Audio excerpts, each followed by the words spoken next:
Breaking news po mga kababayan. Nako po, nabulgar. Pagkatapos na itong si Sharon Cubeta, ito kasi ang tawag ng mga nagmamahal kay BP Sara pagkatapos bastusin si Inday, ang ating mahal na Vice Presidente. Dahil sa ginawa ni Sharon Cuneta, naglabasan ng mga resibo.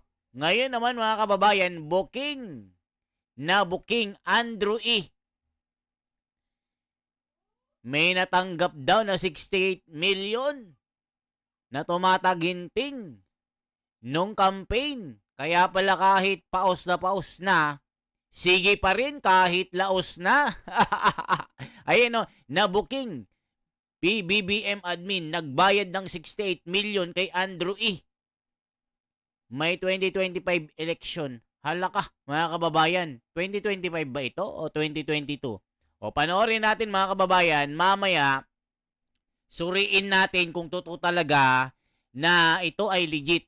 Pakinggan muna natin si General Macana sa ito po. Magandang araw mga kaibigan.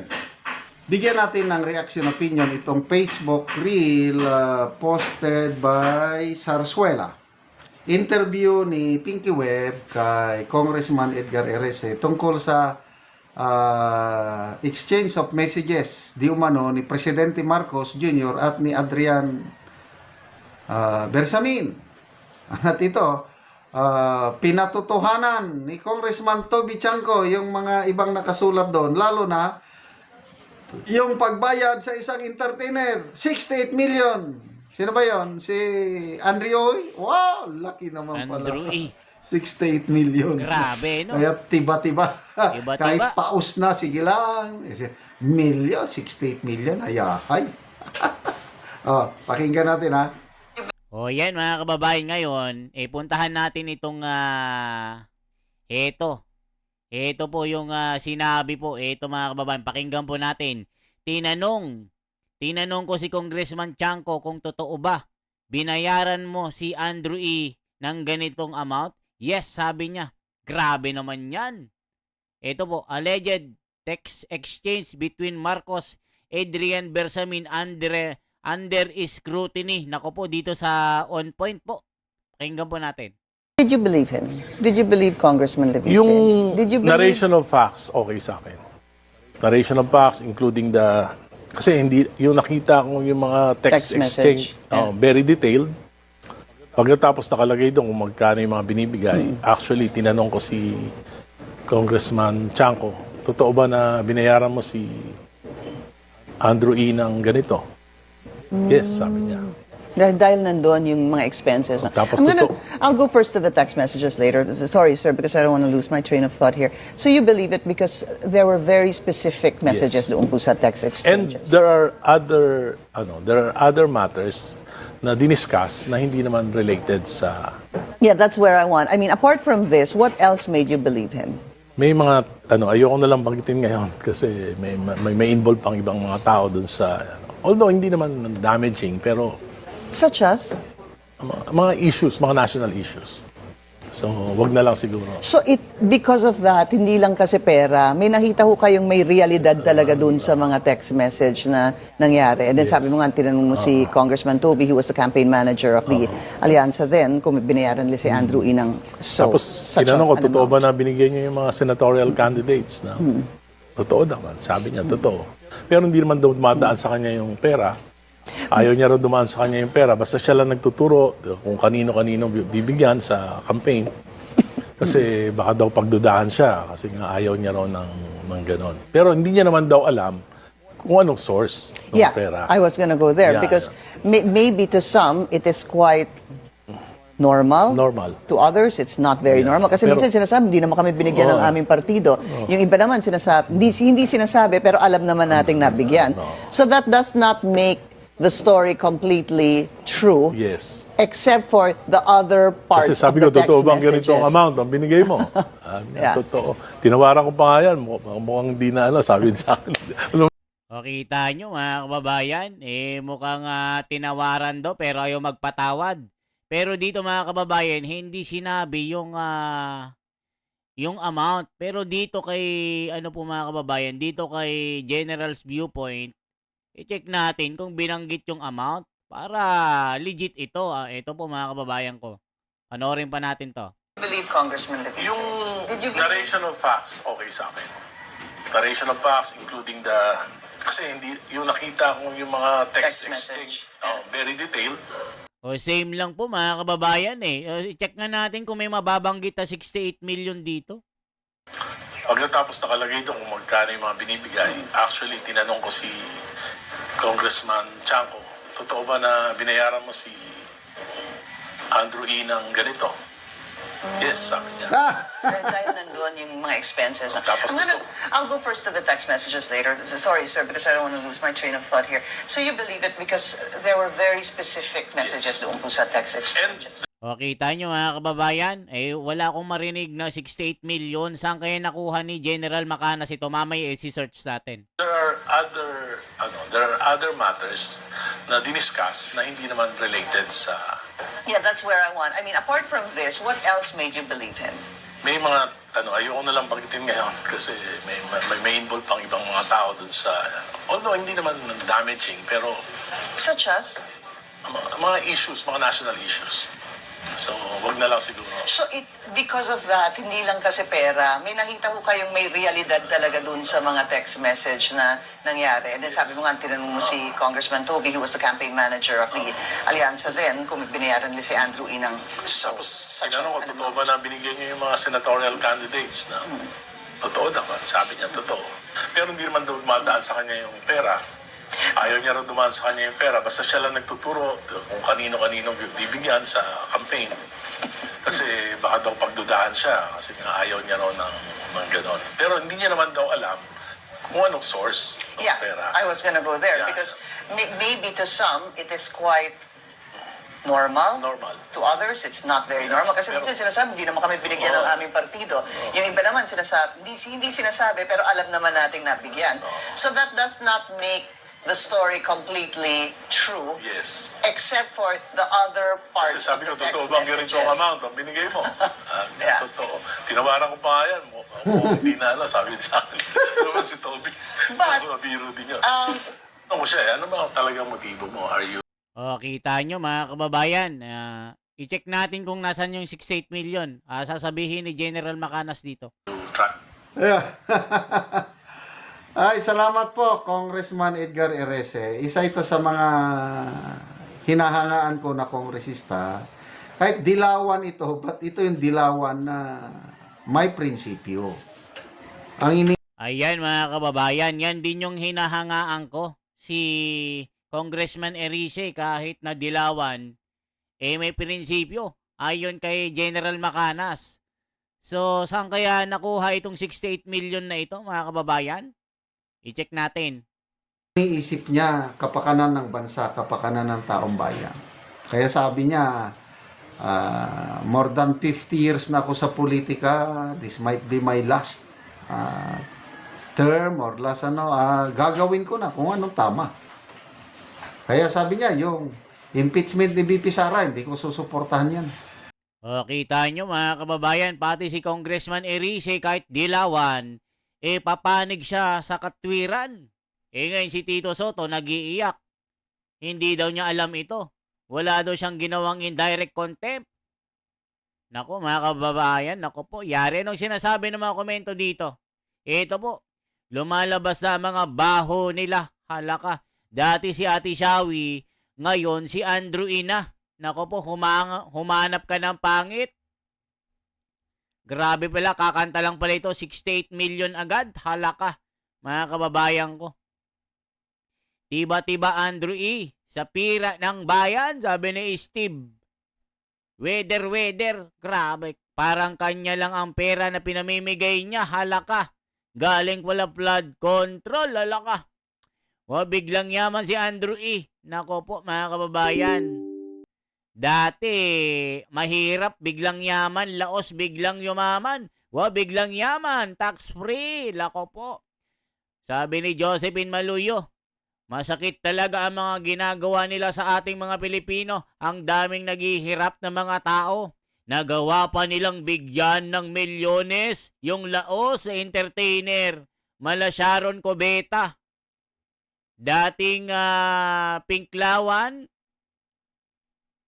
sinabi niya mas masarap ang lugaw ni Manang Lenny kaysa sa nakaw ng iba dyan, sabi niya. No, masakit talagang mga ginawa nila sa ating mga Pilipino. Ang daming naghihirap na mga tao, nagawa pa nilang bigyan ng milyones yung laos na entertainer. Humanap ka ng pangit, biglang yaman ito, halaka.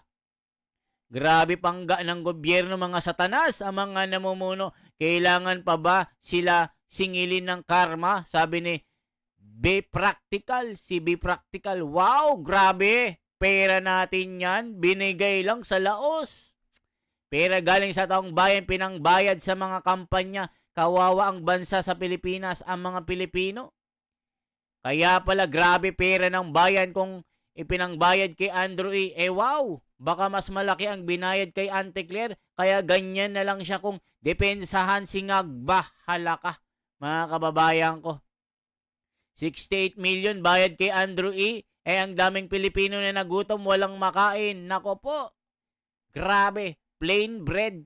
Nangangamoy na mga baho ninyo, hindi na kayang pagtakpan. Nelia Montenegro. Wala rin si Andrew E. Bayaran din. Walang prinsipyo, basta pera. Bebenta ang kaluluwa kay Satanas. Halaka. Ganun lang kadali paglustoy ang dugot pawis ang bayan. Mamamayan nagbayad ng tax. Pasok na wish ni Cara David asap sa lahat ng super ng buhalang magnanakaw. Mambubudol. Halaka. Mga kababayan ko, matindi po ito. Tapos pinipilit niya na mayroong grounds for impeachment laban kay President Marcos. Ito ngayon, na late lumabas. Kasi wala na basura na yung impeachment complaint laban sa Pangulo. Next year na naman siya pwedeng sampahan na nahuli. Itong mga text messages na ito, Andrew E., 68 million. Wow! Paldo. Paldong-paldo si Andrew E. Mga kababayan ko, 68 million. Grabe talaga. Check nga natin sa Google, mga kababayan. Nasaan ngayon nakuha yung 68 million? Andrew E. Binayaran ng 68 million, Andrew E. Andrew E. Wait lang, mga kababayan, ha. Andrew E. Binayaran ng 68 million ni PBBM. Naku po, mga kababayan ko. Yari. Eto, mga kababayan, no?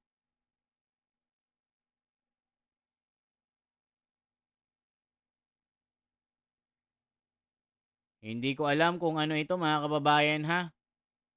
Panalo Andrew na tulala sa naging regalo sa kanya. Ito, oh. Grabe, oh. Hindi ko makita kung legit na 68 million ito. Yan ang sabi ni General Macanas, eh. Legit pag si General Macanas ang nagsasabi, eh. Check pa natin. Ayaman. Sana intindihan ko lang ito, ha. So itong Adrian Bersamin, siya yung tagakalap ng pundo. Sasabit sa Pangulo. Tapos, hinagasto saan? Ang iba sa eleksyon, ang iba. So, grabe, Kita nyo, mga kababayan, sasabihin lang ni Auntie Claire yan at saka ni Andrew, nasa ng ebidensya. Halaka, mga kababayan ko. Anong sabi ng komento? Paldo-paldo ka, sabi ni Andrew E. Worldwide. Paldo-paldo kaya pala kahit mapaos na, laos na, sabi ni Panganiban, no? Mga kababayan, paldo-paldo, yan ang comment, oh. Kaya pala kung saan yung maingay, doon siya kasi may 68 million pala. Kaya pala galit na galit si Martin. Halaka, Annabel Salimana. May ilan pa din Liberal Party na hindi kumakain ng nice one, sir. Halaka. Kaya pala pagkatapos ang kampanya abroad agad si Andrew kasi paldo-paldo pala. Halaka, pumunta pa ng LA, nanood ng Lakers. Halaka, mga kababayan ko. Paldo-paldo si Andrew E. Naku po, kaya pala nagpunta agad ng abroad. 20 billion nga yung budget nila nung 2025 election as per Kong Toby. Yan na hindi makahaka-haka. Yan, tanong lang, saan galing yung pondo ng alyansa? Hala, paldong-paldo si Andrew E. Sabi ni Janet Sorinio. Dito sa aming kampanya, di pansin, hala ka 68 million, hala ka. Mga kababayan, no? Kaya wala akong tiwala kay Toby Chanko kasi enabler, ano yun? Talagang may mga congressman din na siya magbago ng Pilipinas. Naku po, mga kababayan. Kaya pala tahimik ang pinakamaingay, ha ha ha. Humanap ka ng BBM at ibigin mong tunay, break it down 68 million. Ayan po ang mga komento ng mga netizen. Nasilip na si Andrew E. Paldo-paldo, 68 million ang binayad ni BBM pala. Hala ka, mga kababayan ko. Anong masasabi nyo dito? Siyang kinuha ang 68 million na ito, kaya pala umalis agad ng bansa. Nagbakasyon agad kasi pumaldo na si Andrew E. Humanap ka ng pangit. Hala ka, mga kababayan. Naglalabasan na ang mga sikreto na mabaho parang Sharon Cubeta. Pagkatapos bastusin si Sara Duterte, ayun, naglabasan ng mga resibo, mga kababayan ko. Grabe talaga, mga kababayan. Tignan nyo po itong resibo na ito, ha. May papakita ako sa inyo. Ito po ang balita. Tignan nyo po ang resibo, ha, mga kababayan, ha. Ito po. Ito yung resibo ni Sharon Cuneta. Tignan nyo, mga kababayan, ha. O, ayan. Tignan nyo po. 2022, anong sabi niya? Mabuti pa nga ang lugaw ni Ma'am Lenny kaysa sa nakaw ng iba. Ayan o, BBM. On May 9, 2022, do not allow the other president who does not deserve to lead. 2022 campaign ito. Supports Leni Robredo. And now, 2026, nung kanyang concert, support President Marcos. Basta Mr. President, you have my support. May God be with you every single day. Sharon Cuneta. Ito ang kanyang twirang sinabi niya. Naku po, mga kababayan, anong masasabi nyo dito sa mga naglalabasan na baho ni Madam Shawi, mega superstar, naging kubeta na galit ang mga supporter ni Inday Sara. Ngayon, sumambulat din ang baho ni Andrew E. Tumanggap ng 68 million. Ito ang sumasabog na balita sa social media. Okay po? For transparency, for a better democracy, mabuhay at sabihin nyo kung anong masasabi nyo, saang lugar po kayo. Salamat sa inyong suporta. I-share nyo na, subscribe nyo na ang ating YouTube channel, mga kababayan. Paabutin nyo po ito ng 300,000 this year. Salamat po.